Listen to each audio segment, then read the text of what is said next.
আসছে সামনে আমার 3টি নাটক আসছে। তার মধ্যে হচ্ছে একটি বিয়েবাড়ির গল্প, এটা হচ্ছে যে বকুল আহমেদ আমাদের ডিরেক্টর, আর আমার সাথে কাজ করেছে অভি, আমাদের ফিল্মের হিরো।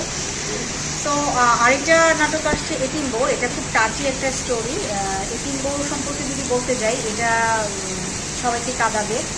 একটা মেয়ের যখন বাবা মা থাকে না, তখন ওই মেয়েটা শ্বশুরবাড়ি গেলে কতটা অবহেলিত হয় এবং কতটা টর্চার পেতে হয়, এই এই এই ক্যারেক্টারটাই আমি সবার সামনে তুলে ধরছি এই নাটকের মাধ্যমে।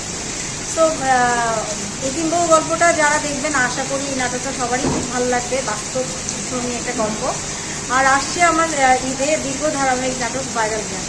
তো এই ভাইরাল গ্রাম নাটক করতে গিয়ে আমি নিজেই ভাইরাল হয়ে গিয়েছি, বিকজ ভাইরাল গ্রামে এই নাটকের আমার ক্যারেক্টারটা হচ্ছে পজিটিভ, আর গ্রামের সবার থাকে নেগেটিভ ক্যারেক্টার।